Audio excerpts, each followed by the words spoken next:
வாழை 2024 தமிழில் தேட்டர் வெளிவந்த ஒரு ஃபீல் குட் மூவி. மாரி செல்வராஜ் இந்த படத்தை டைரக்ட் பண்ணியிருக்காங்க. கலையரசன், நிகிலா விமல், பொன்னேல், சேகர் மற்றும் பல படத்தில் நடிச்சிருக்காங்க. இந்த படத்துடைய கதையை பார்த்தலாம்.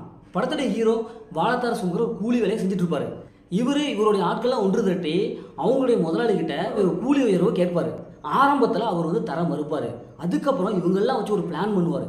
அந்த பிளானுக்காகவே நான் சம்பளத்தை அதிகமாக தரேன் அப்படின்னு சொல்லிட்டு அவங்க ஒத்துக்குவாங்க. இப்போ இறுதியில் கலையரசனும் அவங்களுடைய ஆட்களும் அந்த முதலாளி செய்கிற அந்த பிளான்லேருந்து எப்படி தப்பிக்கிறாங்க, அந்த பிளான் என்ன, இறுதியில் என்னாச்சு அப்படிங்கிறதா இந்த படத்துடைய ஆன்லைன். இப்போ இந்த படத்துடைய பாசிட்டிவ் பார்த்தாவே ஒரு சூப்பரான ஒரு ஃபீல் குட்டான ஒரு ஸ்க்ரீன் பிளே கொடுத்துருக்காங்க. 2 குட்டி பசங்க இருப்பாங்க. அவங்கள வச்சு தான் அந்த படம் ஃபஸ்ட்டு ஸ்டார்ட் ஆகுது. குட்டி பையன் தான் இந்த படத்தோட ஃபஸ்ட்டு ஹீரோன்னு சொல்லலாம். ஏன்னா அவங்களுடைய கேரக்டர் ரொம்ப சூப்பராக எழுதி எடுத்துருக்காங்க. இந்த படம் மாரி செல்வராஜ் அவங்களுடைய உண்மை சம்பவத்துலேருந்து அப்படி எடுக்கப்பட்டது. ஏன்னா அவருடைய சின்ன வயசில் அவர் ஃபீல் பண்ண அந்த ஸ்டோரியை நமக்கு கதையாக கொடுத்துருக்காரு.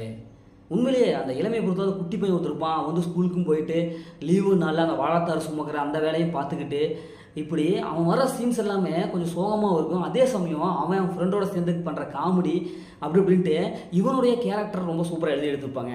படம் பார்க்குறதுக்கு அவனை ஃபாலோ பண்ணால் போதும், அப்படி அழகாக அப்படி படம் நகரும்.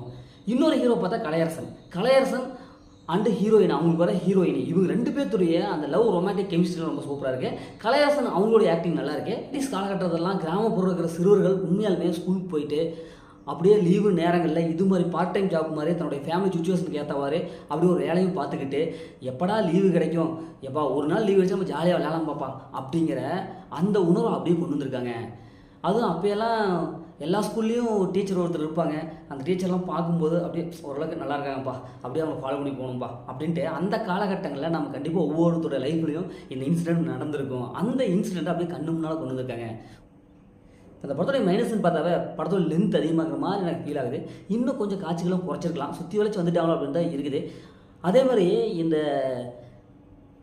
கலையரசன் அந்த முதலாளி வில்லனாக வருவான். அந்த முதலாளி இவங்க 2 பேர்த்துக்கு அந்த உரையாடல் இன்னும் கொஞ்சம் அழுத்தமாக வந்திருக்கலாம். சம்பள உயர்வு வேணும் அப்படின்ட்டு கேட்குறத இன்னும் கொஞ்சம் அழுத்தமாக வந்திருக்கலாம்.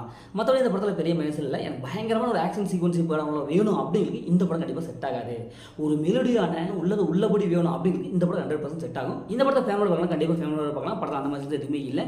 முதல்ல படம் சூப்பராக சுமார் இந்த படம் ஒரு ஒருத்தர மூவி தான். ஓகே, இதே மாதிரி அடுத்த ஒரு புதிய மூவி ரிவ்யூஸ் உங்களுக்கு ரிவ்யூ பாருங்கள்.